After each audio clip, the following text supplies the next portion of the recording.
Hi, my name's Stuart. I'm one of the owners of the RAC School of Motoring, a driving school based in Brisbane, Australia. I want to start putting some videos together for you guys that's just basically, information that you can now access without having to necessarily be in the car with the driving instructor to find this information out. So I won't go into kind of too much detail like about me or about the school at this stage. Hopefully I'll be able to kind of fill you in with the backstory and the future through the course of these videos. But at the moment, for this first one, I'm going to take you to the Carseldine Test Centre and basically just show you a couple of the areas there that often catch students out, especially if they're not familiar with the area. We'll see you there.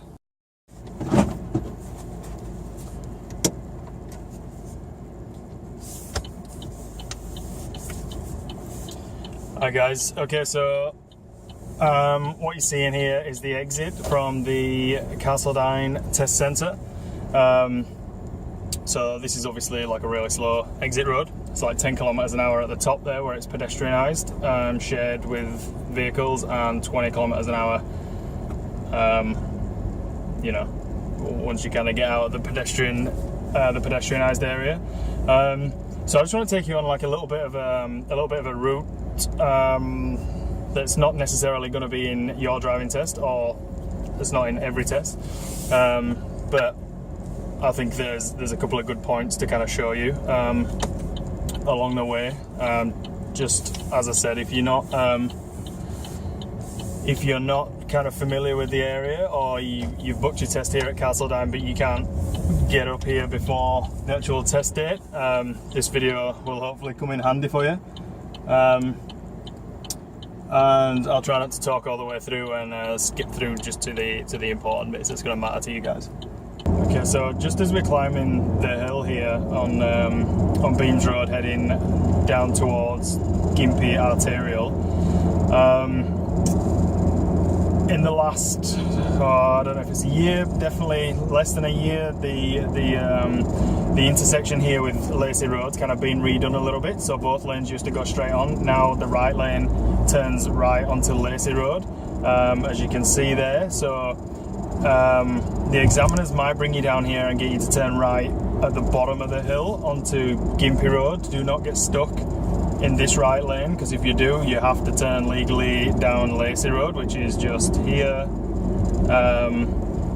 There's been instances before where students have been unsuccessful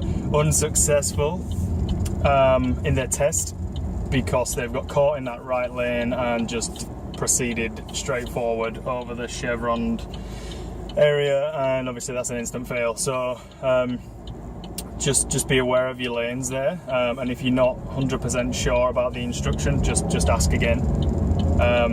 Anyway, so we're turning right onto Gympie Arterial Road here.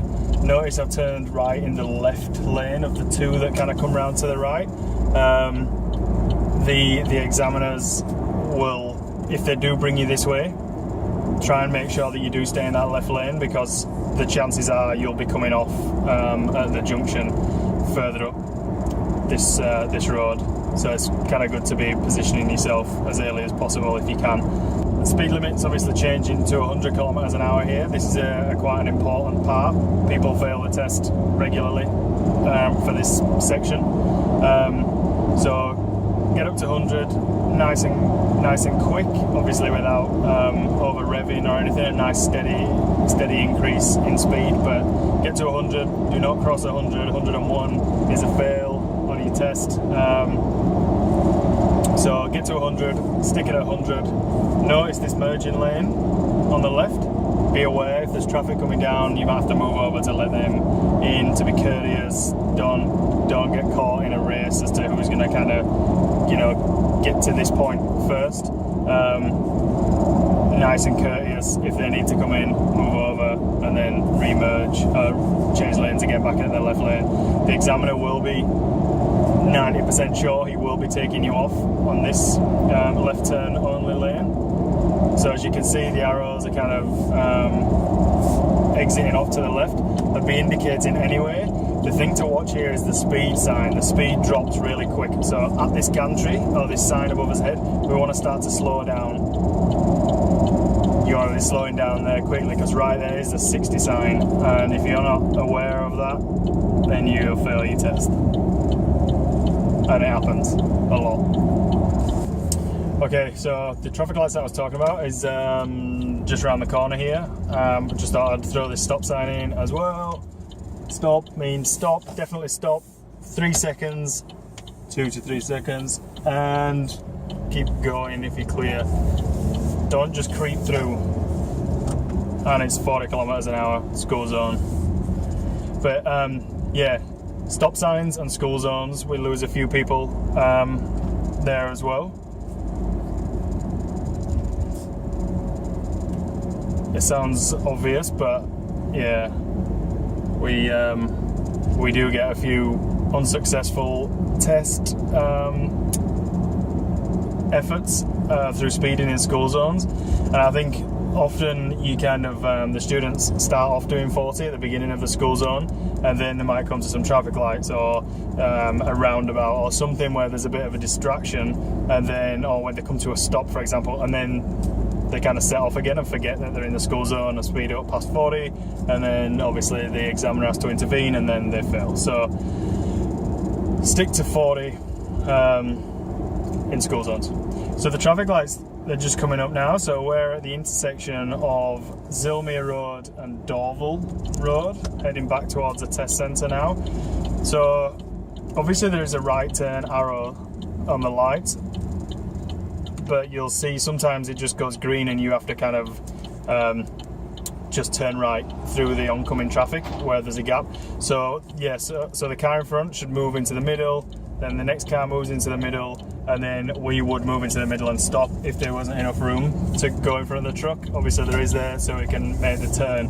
People struggle with that one when there is cars coming towards them but also turning left. So when the oncoming traffic is turning left, there sometimes seems to be a little bit of confusion as to who's going to go, because the light's green for the people turning right, but also the people turning left, their lights are green as well. Obviously the people turning left get priority over you, so only turn when there's nothing coming, and then it's 60 again. But that's a prime example as to, you can kind of forget that you're in a 40 zone back there, because you're thinking about the traffic lights. You know, we're watching the truck coming towards us. Is there enough time for us to go? Can we get through? Plus, added to that with the nerves of the test, you take the corner, you accelerate, and before you know it, you're doing over 40 kilometers an hour, and then obviously you fail your test. So yeah, just be very aware of the 40 zones, whether it be roadworks or school zones. It's quite easy to forget that you're actually in there. Anyway, so now we're just heading back on Dorval Road, back to the roundabout at the top here, and then we'll just turn right and I'll just take you back to the test centre. Obviously this is like the first video that we've kind of rolled out, and I apologise if any of it's a bit crap. I'm kind of just filming at the moment on the inside of the car with the front facing camera on my phone, and looking at it, my arms look really pale. I'm not really that white. And on the external, on the roof, I've got the GoPro. So we'll see how it goes, and if we start to get like a bit of interest in doing more videos like this, then obviously we might kind of upgrade the equipment if we need to. If you've got any questions at all about anything that you've seen on this video, please ask, get in touch. You can email us at info@racschoolofmotoring.com.au. Go to the site anyway, check out the packages, the prices. As I said before, we only work with like the best driving instructors in Brisbane. There is a lot around, obviously, some of them better than others, and we're just trying to get a reputation. Obviously we're relatively new, but we're starting to get a fair bit of traction. Yeah, check us out on Facebook, website, hopefully now YouTube. If you've got any questions, email them through, ask us any suggestions for videos, anything that would help you guys out. Yeah, and also just as the tests are ending now, so I won't go and park up there because I don't want to be followed in by people doing their tests, so I'll just go up to the customer service car park area. But yeah, hopefully this video has been kind of informative for you, not too boring. If it is boring, tell me what I need to do. Yeah, it's something we'd kind of like to do more often, and start to do on a regular basis, and basically just to give you guys the information that, you know, that I think everyone should kind of have, and not have to, you know, you shouldn't have to be turning up for your driving test not having a clue about the area, or I don't know, you know. It's just sometimes nice to be aware of certain things, and I suppose that's what we're trying to do here. So yeah, we'll try and hit other test centres around Brisbane, especially on the north side. That's where we predominantly are based. We do have a couple of guys on the south side covering quite a large area down there, but yeah, definitely north side's the most familiar for me personally, and as I'll be the one doing the videos, you'll probably see that I'm kind of more on the north side. So Carseldine, if you've got any questions about that, hit me up. Also, I'll look at Redcliffe, Strathpine. Caboolture's a big one. A lot of problems at Caboolture if you don't know the area. Turning up there cold for your test is not, people aren't successful there, unfortunately. Like that, you kind of do need to know the area. It's one of the more trickier test centres up on the north side. But anyway, thanks for watching. My name's Stuart, as I mentioned at the beginning, one of the owners of the school here. Yeah, and we just want to make a difference. Anyway, thanks for watching.